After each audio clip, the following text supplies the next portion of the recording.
The president has introduced legislation to change the Social Security system. He has spoken to members of Congress and has asked for bipartisan support for something that all members of every party believe is a destructive system heading for the near collapse in the future. However, this president that I'm speaking of right now is not President Biden.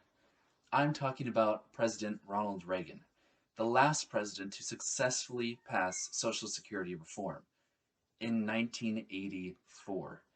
Since then, minor changes have happened to the system here and there, but no major reform that could actually save the system and make it solvent for my children and probably your children as well. That is why we must ask today's question: how do we create a social security system that will become solvent? Because by the year 2034, we might not have a social security system at all. So today, we'll look at my two proposals: reducing spousal benefits and raising the payroll tax. And then finally, we will look at what this will mean for the future of Social Security. So first, when looking at spousal benefits, we must reduce spousal benefits to 33%. Currently, they are at 50%. Now, you might think that this would end up screwing over spouses in the end, since they're not getting that extra benefit from having a spouse on Social Security. However, according to the Congressional Budget Office, 85% of those who receive spousal benefits also receive regular Social Security benefits, meaning that for most people, the large amount of people, they are just receiving an extra bonus from spousal benefits, not what they depend on. According to CNN on October 1st, 2019, reducing it from 33% is preferable to reducing it to 0%, because by reducing it to 33%, we now save those 15% of people who solely rely on spousal benefits. This is absolutely the best option that we can make because it helps those who are in most dire need while also not screwing over those who still kind of need spousal benefits, while also saving us the most money for Social Security. It is a truly win-win-win solution. The second solution that we must pair with reduction in spousal benefits is by raising the payroll tax. We must raise the payroll tax rate by 2%, and we do so over the next 10 years. That way, we do not raise it in one moment in 2020 by 2%, because according to the Social Security Administration, it is currently 12.5%. This would raise it to 14.5%. That's not a giant increase, but enough to have an effect on people if it happened in 1 year. To make it over the course of 10 years would slowly raise our taxes and make it more sustainable for us, especially if we are to raise the minimum wage, as it looks like Congress is ready to do sometime over the course of Biden's administration. And according to the White House Budget Office, now is the time to do this.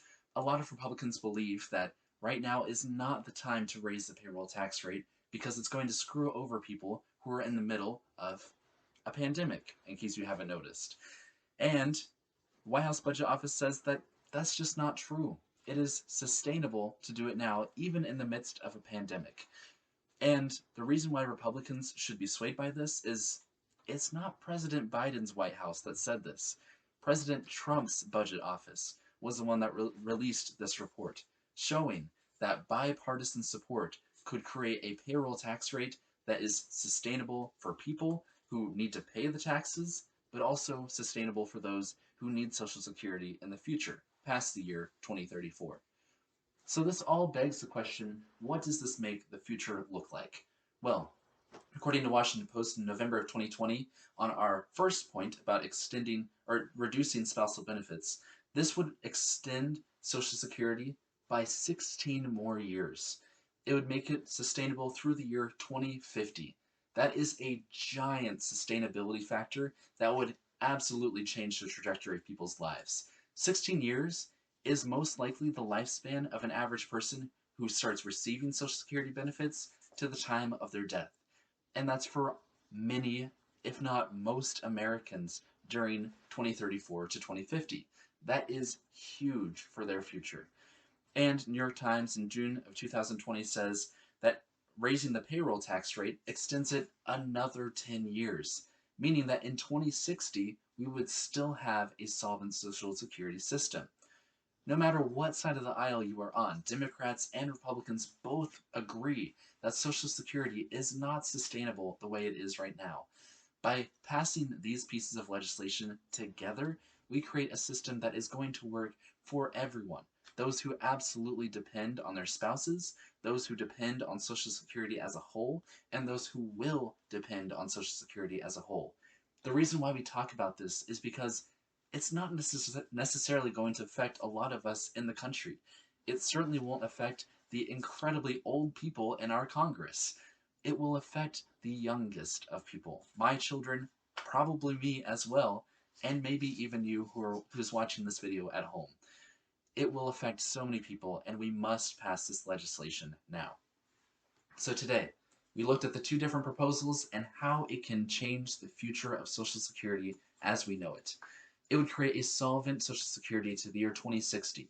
So, as long as Congress doesn't create the normal action of taking action every 40 years, we will most likely have a Social Security system that will be solvent to 2060, and that would also mean that in the future my children would also be filming an Extemp commentary about Social Security and how to extend it to the year 2090.